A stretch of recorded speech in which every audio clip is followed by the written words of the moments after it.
జల జల జలముల జతియుత గమనముతో సరిగమ పదముల స్వరలహరుల ధునితో ఇలశిలలకు కళలదిన హృదయముతో ఇటు పుత్తడి పొలములు తడిపిన ఉదకముతో రావి తుంగభద్ర మా రాణి తుంగభద్ర నీవే మా చరిత్ర రాగాల తుంగభద్ర మధుమాల్యమంత ఘన ఋష్యమూక గిరి కథలే నడిపిన సురలహరివై పదనిస రిగారిస సాని దవ దవం మగరి మగరిస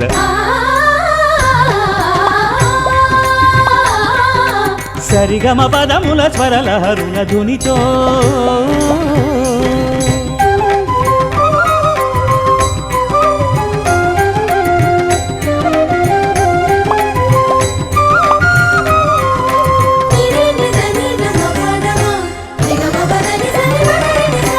పుష్కరాల వేళ నిన్ను తాకిన పుణ్యమే మాదిలే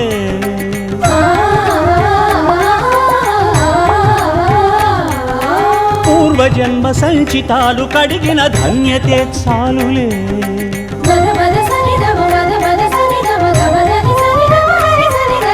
పుష్కరాల వేళ నిన్ను తాకిన పుణ్యమే మాదిలే పూర్వజన్మ సంచితాలు కడిగిన ధన్యతే చాలులే అహో శ్రీరామ జీవాధార సరయూ మాతవై అలై పొంగిన భక్తి భావన హనుమద్గీతవై వడివడిగా ఇటురావే వరముల గుడి కనీవే వడివడిగా ఇటురావే వరముల గుడి కనీవే హరితం కేదార భరితం నీధార తగిలి కదా వరిసిరై విరిసినది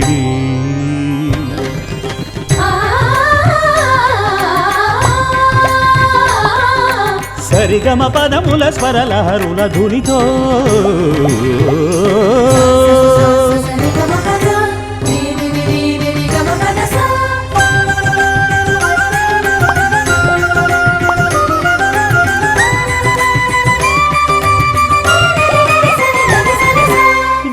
చర్ల గ్రంథ ఉద్యమాల పూమాల నీదిలే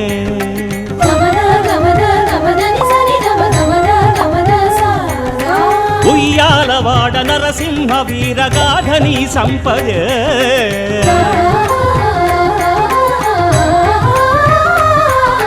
గాడి చర్ల గ్రంథ ఉద్యమాల పూమాల నీదిలే ఉయ్యాలవాడ నరసింహ వీరగాధని సంపదే శివ భారతాలు నీతి అన్నటువంటి ఒక విధానమే. అందులో భాగంగానే పుష్కరాల గురించి ఒక మంచి పుస్తకం తీసుకొద్దామని అనుకున్నాను. అయితే దీనికన్నా ముందు ఏంటంటే అసలు పుష్కరాలంటే ఏంటి, అవి ఎందుకు వస్తాయి, జనాలు ఎందుకు మునుగుతున్నారు, ఇదంతా ఒక పెద్ద మూఢనమ్మకం, ఇట్లా కొట్టి పారేసే వాళ్ళు చాలామంది ఉన్నారు.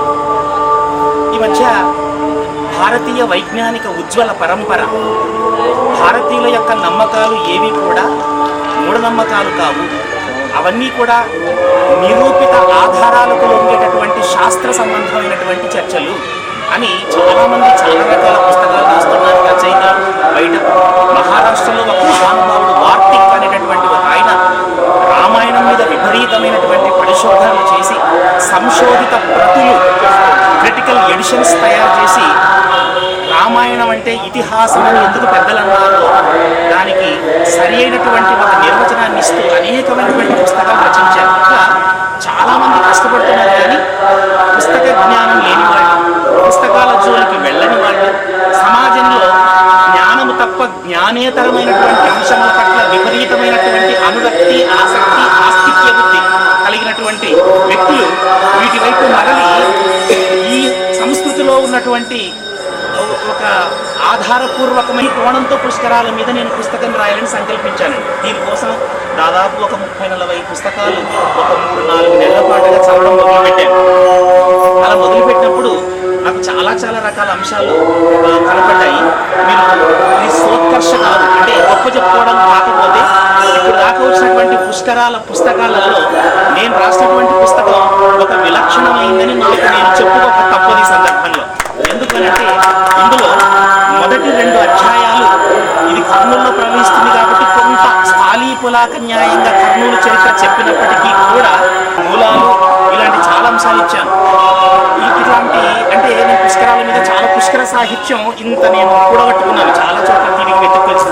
కానీ ఎక్కడ కూడా నాకు పుష్కరాలను శాస్త్రబద్ధంగా చెప్పినటువంటి కోణం కనపడలేదు. మహా అయితే పుష్కరాలు ఒక మానవత్వానికి, ఒక ఐక్యతకు, మనుషుల మధ్య సంబంధాల బాంధవ్యాలకు ఏ విధంగా వారధిగా నిలుస్తాయో ఒక సమైక్యతా దృక్కోణంలో వివేచించినటువంటి పుస్తకాలు ఉన్నాయి తప్ప దీనికి శాస్త్రీయమైనటువంటి మూలాలతో ఉన్నటువంటి పుస్తకాలు లేవు.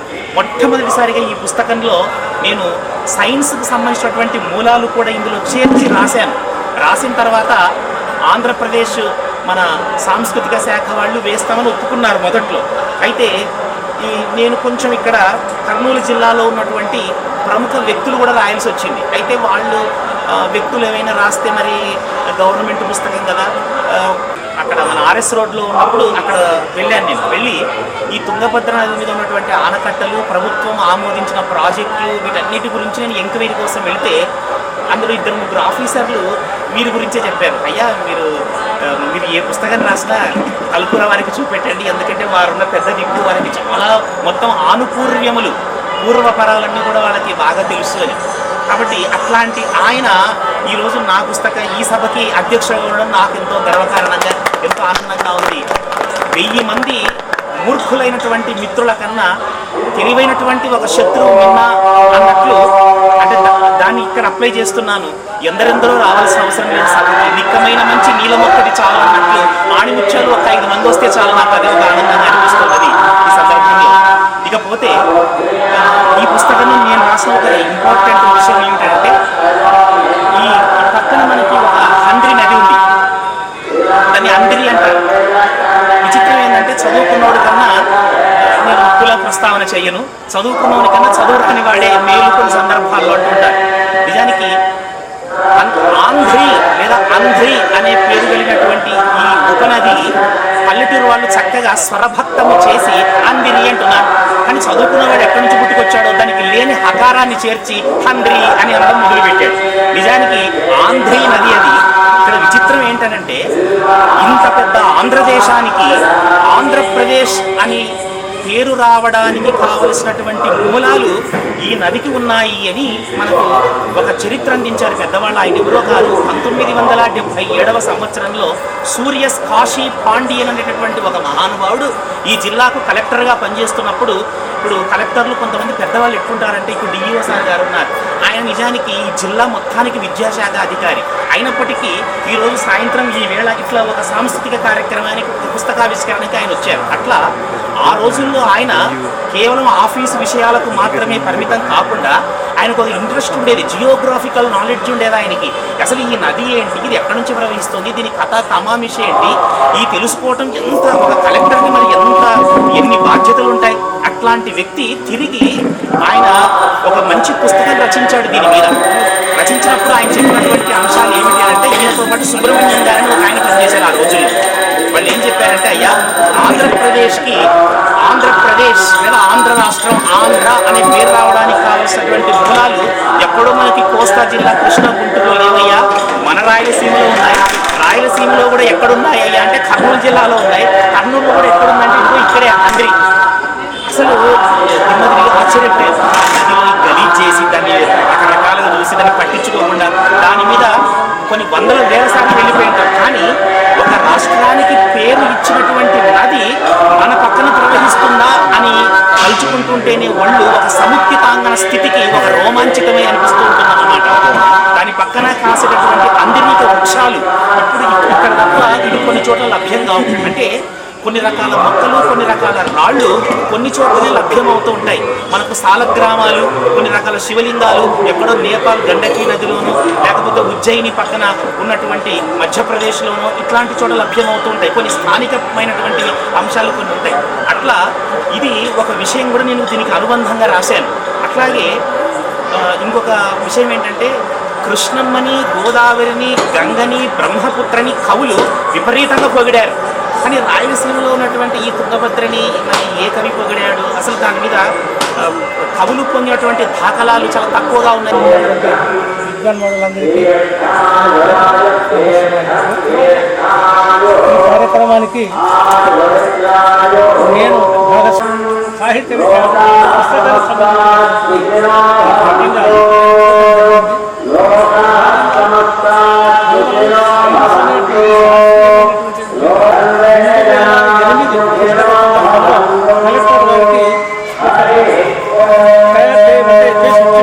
అందులో కూడా ఆ విషయాల ప్రస్తావన కట్టినట్టుగా తుంగభద్ర పుష్కరాలను గురించి చెప్పడం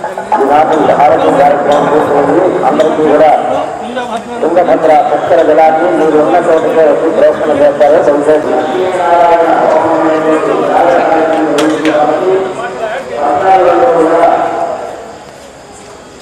ధనుర్మీరయోర్ మంత్రి బృహస్పతి ధనుర్రాశికి మీనరాశికి అధిపతి. ఏకాదశంలో అంటే ధనుస్సు కాకుండా రెండింటికి అధిపతి కదా ఆయన. ఏకాదశం చాలా ఉత్తమమైనటువంటి అలదీపిక కానీ బృహస్పతి కానీ ఇవన్నీ చూసినట్లయితే మనకి ఈ విషయాలు బోధపడతాయి. కాబట్టి ఆ విషయాలను కూడా ఉత్తరోత్తర వారు తీసుకోవచ్చేటువంటి వాటిలోకి యాడ్ చేసుకుంటే గ్రంథాలయ అధికారిగా ఉండి ఒక గ్రంథ ఆవిష్కరణకు రావడం గొప్ప అదృష్టంగా భావిస్తున్నాను. నిన్న ఆర్గనైజర్స్ చెప్పినట్టుగా పుష్కరాల్లో మానవీయ అంశాల గురించి చెప్పారు. అంటే వ్యక్తిత్వ వికాసం కోసం ఏవి ఉపయోగపడతాయని చెప్పారు. ఎందుకంటే ఒక పుస్తకం అనేది ఆలోచనల సమాహారం. ఒకడు కూర్చొని ప్రశాంతంగా చదివితే కొన్ని ఆలోచనలు వస్తాయి, అనుభవజ్ఞుల దగ్గర పోతే ఇంకొన్ని ఆలోచనలు వస్తాయి. తర్వాత ఆయన ఒక పుస్తకాన్ని రూపొందిస్తాడు. ఒక పుస్తకం అంటే నాన్ ఋషి కురితే కావ్యం అని చెప్తారు. రాసిన తర్వాత ఆ పుస్తకాన్ని చదివిన వాళ్ళకి ఇంకా ఇంకా ఇంకా అనేక ఆలోచనలు వస్తాయి. ఆ విధంగా వారు చెప్పారు. మీ ఆలోచనలు కూడా జోడించడం చెప్పారు. కాబట్టి ఈ అవకాశంలో చాలా క్లుప్తంగా చెప్తాను.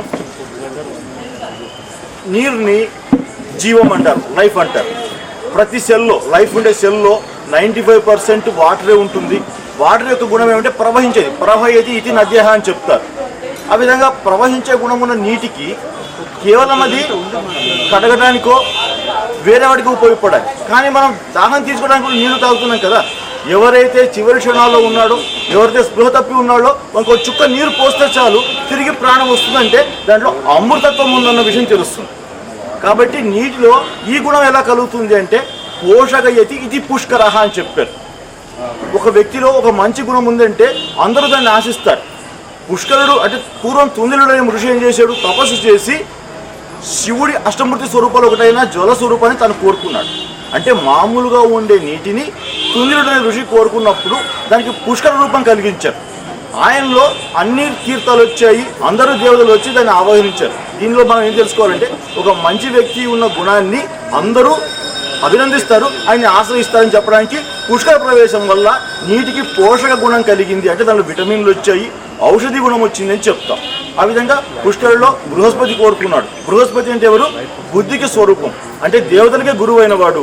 ఎక్కడైతే దేహానికి పుష్టినిచ్చే ఔషధ గుణం ఉందో దాంతోపాటు జ్ఞానానికి కూడా పుష్టినివ్వాలి. కాబట్టి బృహస్పతి దాన్ని కోరుకున్నాడని మనం చెప్పొచ్చు. తర్వాత ఇటు బృహస్పతి ప్రవేశం జరిగింది, దేహానికి పుష్టినిచ్చే గుణం కూడా కలిగింది. కాబట్టి పుష్కరుడు అందరికీ కోరుకున్నారు. అందరికీ సమానంగా ఎలా రావాలి అంటే జీవాన్ని కలిగించే నీరు, అంటే పరోపకారాన్ని వహంతి నద్యాః అని చెప్తారు. కాబట్టి ఈ పరోపకార గుణం నదులకి ఎక్కువగా ఉంది. కాబట్టి భూగోళంలో 70% నీరే. కాబట్టి నీరు విశ్వవ్యాప్తమై ఉంది. దీనికి ఏం చెప్తారు? అమృతం ఆపహ అంటారు. ఆ విధంగా ఆపస్సు అంటే నీటిలో కూడా ఈ గుణం అమృతత్వం ఉంది అని మనకు తెలుస్తుంది. ఈ నీటిలో పోషక గుణం కలిగినప్పుడు దైహానికి ఉత్తాజితం కలిగేసే జ్ఞానం దాంట్లో ఉన్నప్పుడు జ్ఞానవృద్ధిని కలిగించే విధంగా నీటిని మనం చేసుకుంటున్నాం. ఎక్కడైతే నదులు ఉంటాయో అక్కడే నాగరికత వస్తుంది, అక్కడే సంస్కృతి వస్తుందని చెప్తాం. మరి దీనికి కారణం ఏంటంటే మనం ఇంకా బాగా ఆలోచిస్తే, దీనికి ఉన్న బ్యాక్గ్రౌండ్ ఆలోచిస్తే, హిరణ్యాక్షుడు అనే రాక్షసుడు ఉండేవాడు. హిరణ్యము అంటే భూమి, బంగారం. ఈ హిరణ్యాక్షుడు అనే రాక్షసుడు ఏం చేశాడు? దేనైతే చూస్తాడో దాన్ని కబ్జా చేసుకుంటాడు. అంటే పాతకాలంలో కూడా భూబకాసురులు ఉండేవారు, బంగారాన్ని దాచుకునేవాళ్ళు, దోచుకునేవాళ్ళు కూడా ఉన్నారని మనకు తెలుస్తుంది. కాబట్టి హిరణ్యాక్షుడు భూమిని అపహరించాడు. అప్పుడు వెంటనే వరాహస్వామి వచ్చాడు, అంటే మహావిష్ణువు వచ్చాడు, ఆయన చంపేశాడు. చంపేసినప్పుడు ఏమైంది?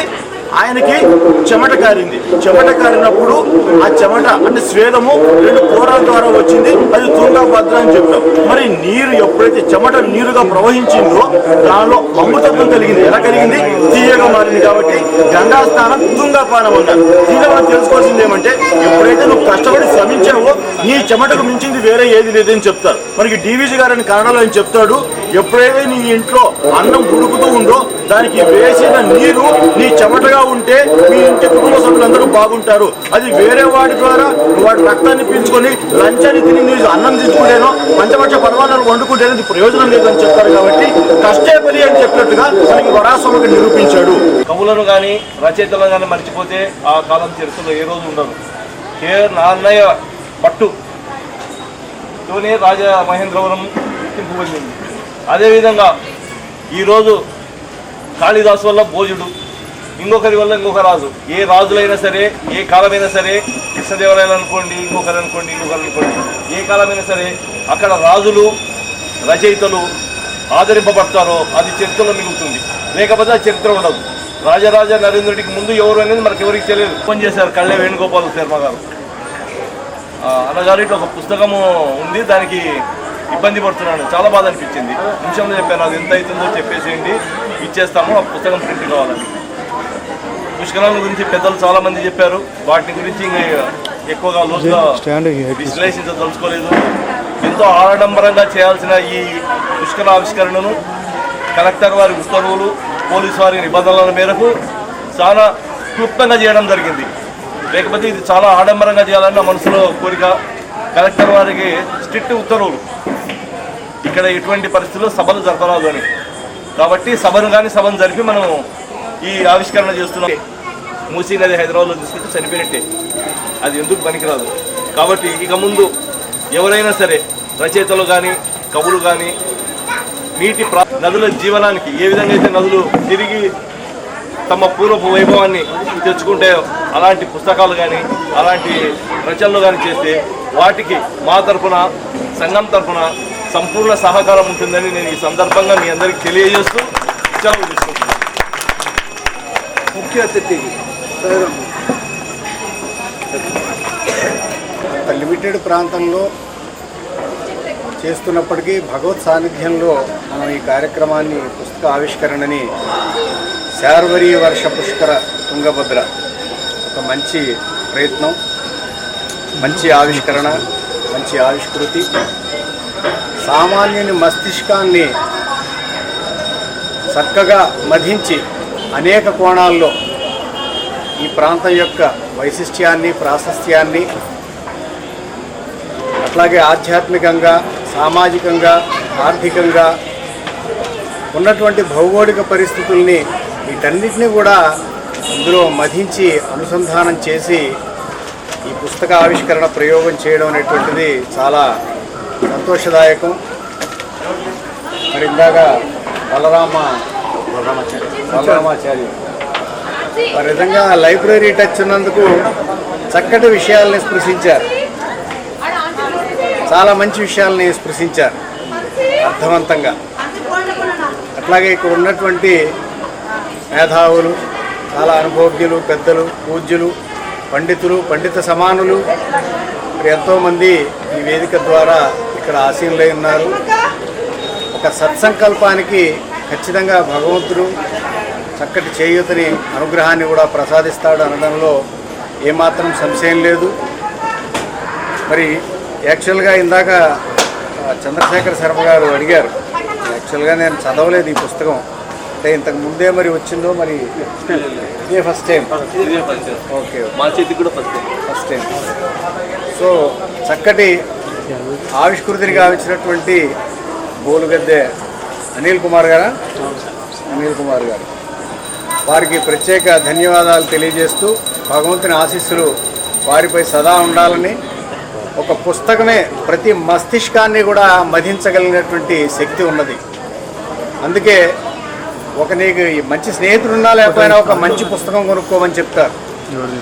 పుస్తకాలు చదవడం నేర్పాలి.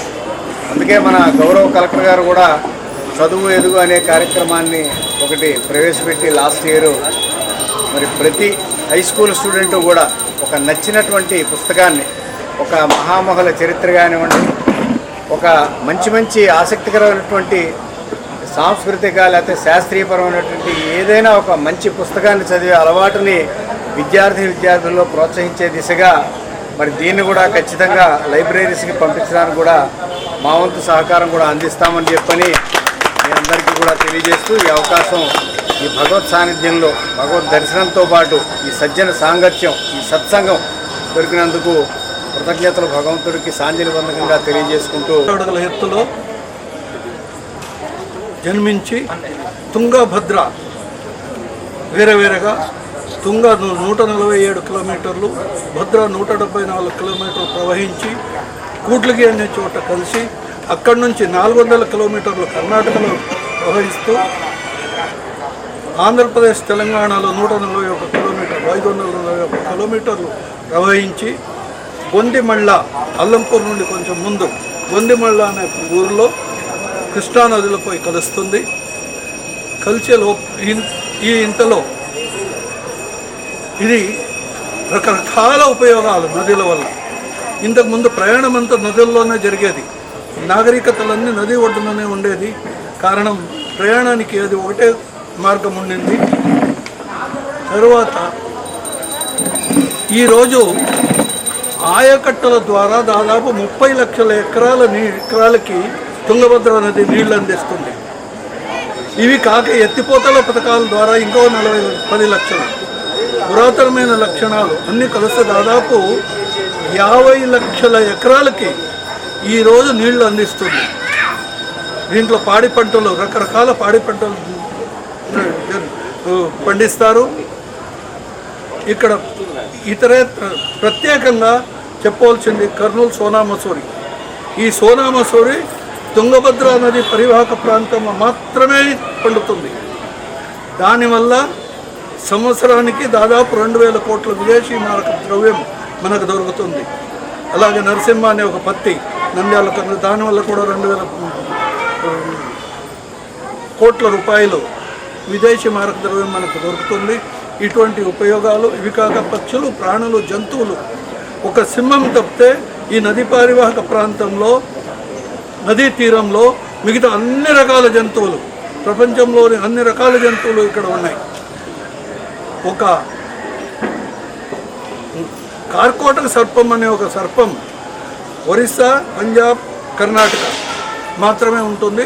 ఈ నది శివమొగ్గ జిల్లాలో కొండల్లో ఉంటుంది. అది 15 నుండి 20 అడుగుల పొడవు ఉంటుంది. దాదాపు 8 నుండి 10 అడుగుల ఎత్తుకు లేస్తుంది. దాని పడవ ఒక జుట్టు మాదిరి ఉంటుంది. అందువల్ల అది కిందికి పోదు, పైకి లేస్తుంది. దాని విషము 10 అడుగుల దూరానికి చెమ్ముతుంది. అటువంటి ఆ విషం తగిలితే చాలు మనుషులు చచ్చిపోతారు.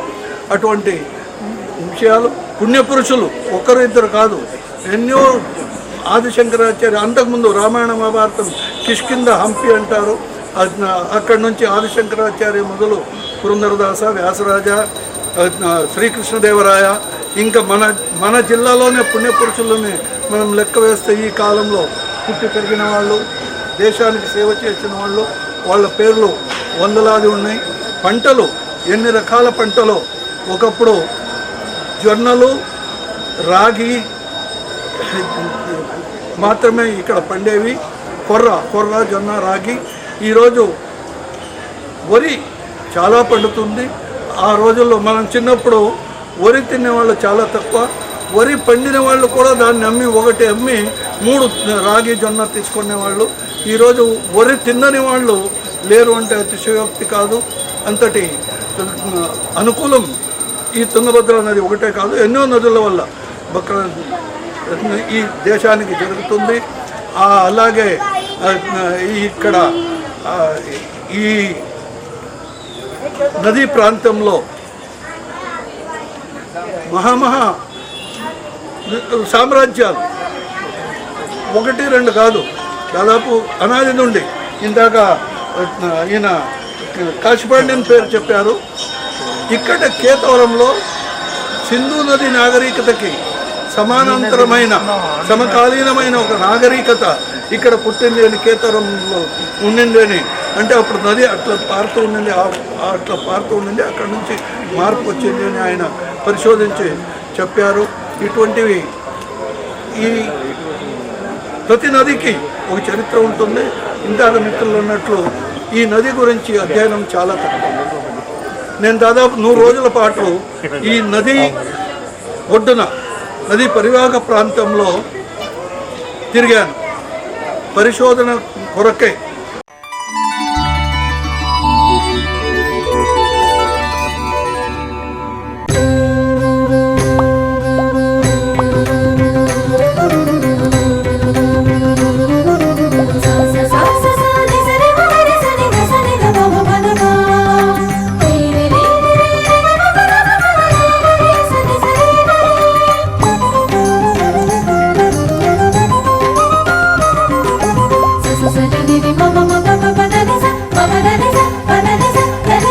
జల జల జలముల జతియుత గమనముతో సరిగమ పదముల స్వరలహరుల ధునితో ఇలశిలలకు కళలదిన హృదయముతో ఇటు పుత్తడి పొలములు తడిపిన ఉదకముతో రావి తుంగభద్ర మా రాణి తుంగభద్ర నీవి మా చరిత్ర రాగాల తుంగభద్ర మధుమాల్యమంత ఘన ఋష్యమూక గిరి కథలే నడిపిన సురలహరివై పదనిస.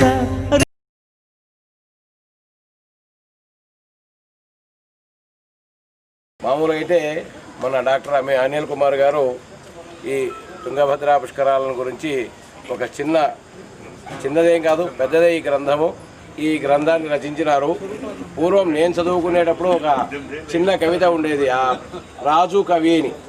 దాంట్లో ఏం రాసినాడంటే రఘు ఇహము పరము అని పూర్వం చెప్పినాడనమాట. కాబట్టి రాజు మరణించెనొక తార రాలిపోయే, సుగవి మరణించెనొక తార గగన వెకిసే. అటువంటి ఈ రకంగా సుగలు కరుగుతూ అనేక రకాల యావత్ ప్రపంచాన్ని పరిపాలిస్తూ వాళ్ళ అమృతాన్ని కురిపిస్తూ ఇంకా ఎన్నో విశేషాలని ఆ పరమేశ్వరుని మా శ్రీదేవి భూదేవి సమేత శ్రీ వెంకటేశ్వర స్వామిని, భవానీ సమేత రామలింగేశ్వర స్వామిని కోరుకుంటున్నాను. నీళ్ళు పెద్దలు పూజ్యులు మన కర్నూలు జిల్లా సార్ గారు సాయిరామ్ సార్ గారు, డిఓ సార్ గారు, అట్లాగే వచ్చేసి కల్పూర చంద్రశేఖర్ బాబాయ్ గారు, తర్వాత మన రంగనాథ్ శర్మ సార్ గారు. ఈ కార్యక్రమాన్ని మేము ఒక 1000 మందితో చేయాలని చెప్పేసి ఒక ఆలోచనతో ఉండేది. ఈ కోవిడ్ నిబంధనల ప్రకారం ఈ కార్యక్రమాన్ని చాలా తక్కువ పెట్టుకుంటే మేలన్న ఆలోచనతోనే ఈ కార్యక్రమం తక్కువ పెట్టుకున్నాము. ఈ యొక్క పుష్కర ఆవిష్కరణ కార్యక్రమానికి వచ్చినందుకు పెద్దలందరికీ కర్నూలు నగర బ్రాహ్మణ సంఘం తరపు నుంచి కృతజ్ఞతలు తెలియజేస్తున్నాము. ఇలాంటి కార్యక్రమాలు ఇంకా కొన్ని మన అనిల్ కుమార్ గారు కూడా కొన్ని బుక్స్ వేరే కూడా చెప్పారు. అవి కూడా వీలైతే మన బ్రాహ్మణ సంఘం ఆధ్వర్యంలో వేపించేసి, ఎందుకంటే మనము బుక్ ఇప్పుడు ఈ తుంగభద్ర పుష్కరాలు అనేది ఏంది, ఏమి దాని విశేషత ఏంది, దాని కథ ఏందని ప్రతి ఒక్కరు అడుగుతుంటారు. మనము అది పుష్కరాలు ఫస్ట్ రోజే ఆవిష్కరణ చేద్దాం అనుకున్నాము, కానీ సమయం కుదరలేదు. ఎందుకంటే సీఎం గారు వచ్చిన రోజు అదే రిలీజ్ చేద్దాం అనుకున్న రోజు చాలా ఇబ్బంది అయిపోయింది. సెకండ్ డే థర్డ్ డే కూడా కొద్దిగా పోలీసు వాళ్ళు రిస్ట్రిక్షన్స్ ఉన్నాయి. సరే అని చెప్పేసి నిన్న చూస్తే ఫ్రీగా ఉందంటారు కల్లా ఈరోజు మొదలుపెట్టి ఈ కార్యక్రమాన్ని పెట్టాము.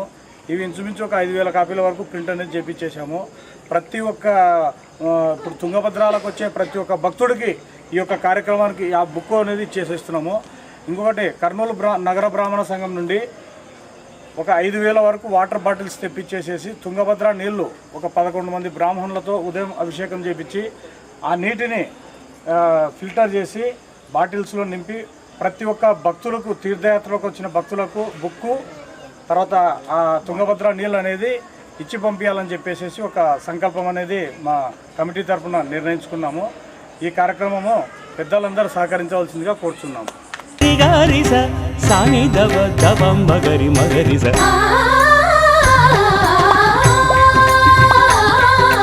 సరిగమ పదముల స్వరలహరుల ధునితో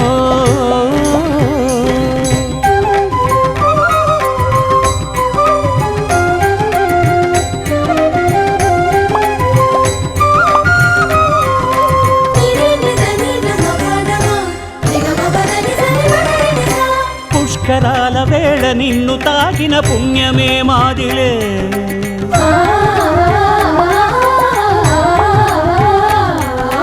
పూర్వజన్మ సంచితాలు కడిగిన ధన్యతే చాలులే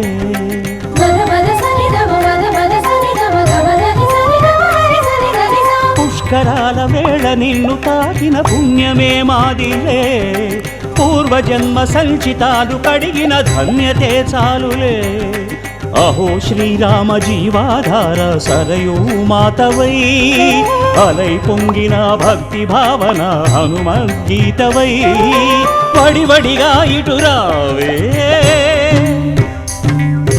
వరముల గుడి కనీవే వడివడిగా ఇటురావే వరముల గుడి కనీవే హరితం కేదార భరితం నిధార తగిలి కదా వరిసిరై విరిసినది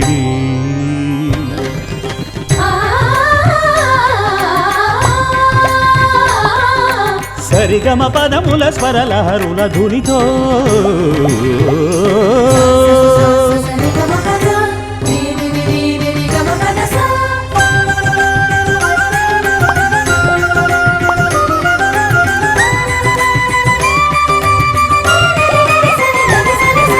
గాడి చెర్ల గ్రంథ ఉద్యమాల పూమాల నీదిలే